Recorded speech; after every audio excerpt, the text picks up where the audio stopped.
Atlanta News First Plus starts now. Thank you for joining us here at the First Alert Desk. We are taking you out to breaking news. The outgoing mayor of the city of South Fulton did not show up for a final plea hearing that was set to determine if his criminal case would go to trial. Now, back in 2023, Khalid Kamau was arrested for allegedly trespassing and breaking into a lake house along Cascade Palmetto Highway in Fairburn. He apparently told police it was his dream home and he wanted to buy the property. He was arrested and pleaded not guilty to the trespassing charge. Now, the mayor was expected to appear in court today. He did not do so, and the judge has issued a bench warrant for his arrest. We are going to stay on top of this story and bring you the latest of what we know on Atlanta News First and Atlanta News First Plus. And I want to take you out now as we are continuing to follow into this morning a fire that killed a 21-year-old college football player. This happening in Stone Mountain. That's where we find our Atlanta News First Don Shipman with the First Alert breaking news tracker outside of the home along Rockcliffe Court. This all happening as this family is reeling from this loss, and we got to talk to them about this morning and really where they're going from here. I just talked with the grandfather. He owns this home, and he confirmed with me that it was his grandson who died in this fire, just 21 years old. His name is Isaiah Taylor. This was a big fire. Crews responded to this house fire in Stone Mountain on Rockcliffe Court yesterday afternoon. Flames were shooting from the house when crews arrived. A neighbor told firefighters someone might still be inside, and later crews found one person dead inside. Once we hear that there may be somebody inside trapped, our first course of action is to get inside that home. We make sure that it's safe before we go in, but with that being said, we are very diligent in what we do in finding that victim or person inside of that home and bringing them outside and recovering them. And again, that person identified as 21-year-old Isaiah Taylor, and authorities are still investigating the cause of this fire. We're here in DeKalb. Don Shipman, Atlanta News First. Yeah, an important reminder. Thank you, Don. On tomorrow's execution of a Georgia man convicted of killing 2 Cobb County women, that is now delayed. In a hearing yesterday, the State Board of Pardons and Paroles decided to suspend the execution of Stacey Humphreys after an application was submitted for clemency. Now, Humphreys was sentenced to death for killing the 2 Cobb County real estate agents back in 2003.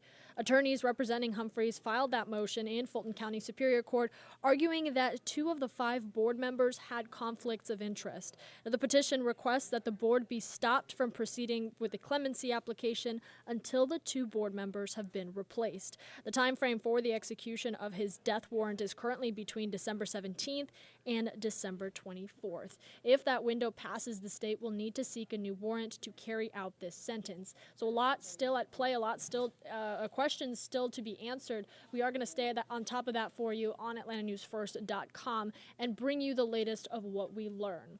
Let's take things out to DeKalb County here. We're continuing to follow now going to be a major day for a vote on data centers. DeKalb County commissioners are set to gather to discuss regulations and make their final votes. It comes as a moratorium restricting new applications for these facilities that expires today. So they have to take action today. Atlanta News First Niamani Watson is in Decatur, where those data centers have been a controversial issue for quite a while.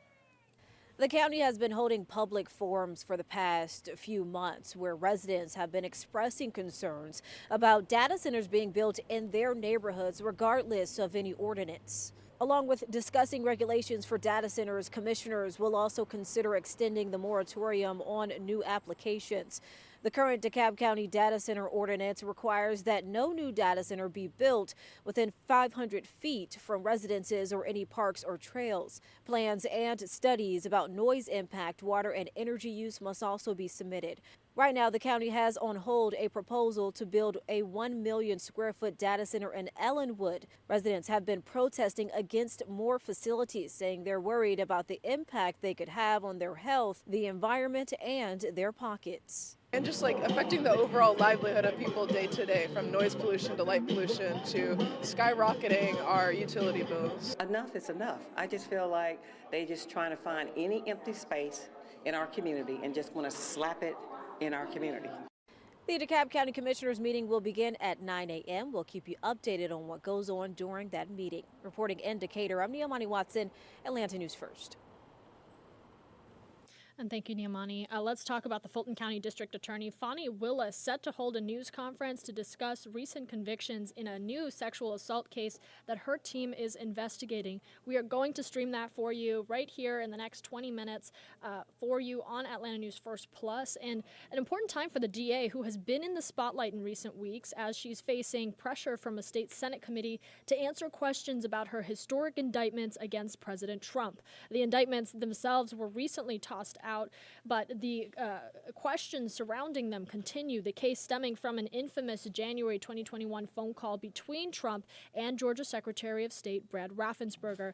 Now, during that call, President Trump asked Raffensperger to find enough votes so that he could carry Georgia and win the state in the 2020 election. The district attorney is set to testify on all of this tomorrow at 10 a.m. We will, of course, stream that for you as well, right here where you're watching on Atlanta News First Plus. And we are nearing the end of the year, and here in Georgia, it is an exciting time because we typically have the peach drop. Lots of excitement and questions building around how the city of Atlanta is going to ring in the new year now that the iconic peach drop is out. And hint, the secret is there is some new drones and fireworks and a lot of advanced excitement at play. And we had our very own Alani Latang talk to the people that are putting this all together for a New Year's that this city will hopefully never forget. Midtown and downtown, be prepared to look into the skies New Year's Eve. The decades-long on-again, off-again New Year's Eve peach drop is back off again.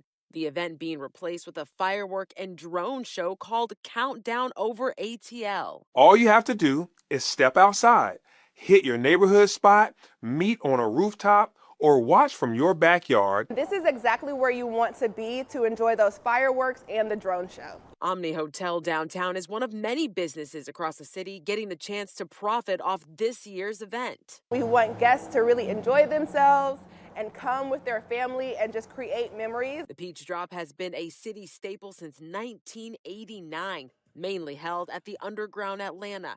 COVID canceling the event in 2020 and 2021. It returned in 2022, gone again in 2023, then back again last year. Safety is one of the reasons for the change. Also, this year's price tag dropping, costing the city no more than $250,000 versus $630,000 spent at last year's drop. If they end up liking it, if it's nice, I will have to see, because you know how it is with the city of Atlanta. Those who grew up going to the peach drop like the tradition, but welcome the change. Instead of it just being downtown, you can see it from all over the city, so that instead of like everybody crowding in one place, there can be a group in Midtown, a group in this side, you know, a group in downtown. So that way it's not so dangerous. Everybody's not crowded in one area, because when too many people get around each other, that's when bad things happen. I'm Alani Latang, Atlanta News First. Lots to look forward to. And hey, taking a live look right now at our very own world's busiest airport, Hartsfield-Jackson Atlanta International. Things are warming up. So I want to bring in First Alert meteorologist Isaac Williams to talk about your forecast. Thanks, Maria. Yeah, warming up by 10 plus degrees today going forward. So we are looking forward to a much nicer day today. Yesterday was not so bad if you were in the sun. If you were in the shade, though, it was pretty chilly still. But today is shaping up to be much better, much warmer, and that warming trend is going to continue for the most part throughout the next probably 7 to 10 days, which is going to get us up until Christmas and potentially on into the end of the year. But that's a little bit outside of the 7-day forecast. Good morning. It is a sunny start to the day. Hartsfield-Jackson flowing just fine, it looks like, down there, with not a cloud in the sky.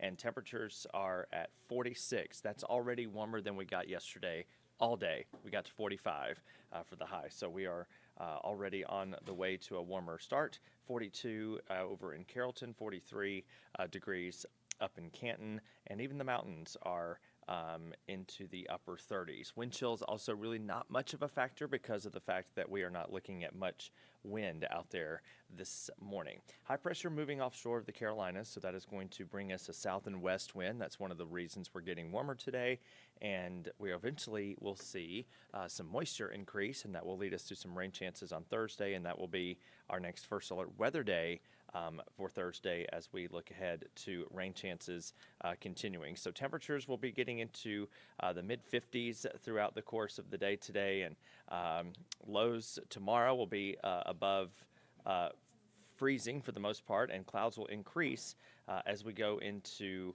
the rest of tomorrow. On Thursday, we're going to have some rain move through the region. This is going to be especially for the afternoon hours of Thursday and into Thursday evening. And thankfully, we are not looking at any sort of severe weather risks, so that's some good news out there. But we're just going to continue to watch things very closely because Thursday is a first alert weather day for that rain coming in during the afternoon and evening. Following that, the weekend does look fairly nice with temperatures returning to just above normal, actually. After a cooler Friday, we're going to see temperature near 60 degrees again by next Saturday and next Sunday, or this coming weekend, the last one before Christmas, and it does look like we are going to stay warm. Again, this is a look over downtown Atlanta. Not a cloud in the sky, and we're expecting it to stay that way for the rest of the day. Don't forget, you can always get the latest on our forecast right here on ANF Plus, our website, atlantanewsfirst.com, and by downloading the First Alert weather app. Thank you for watching ANF Plus. For more breaking news, live coverage, and your community stories, download the Atlanta News First app. You can also watch us on YouTube, Roku, Apple TV, and Fire TV. To join the conversation on YouTube Live, visit our channel and hit subscribe. You can also listen to the Atlanta News First podcast by searching Atlanta News First on your preferred listening platform.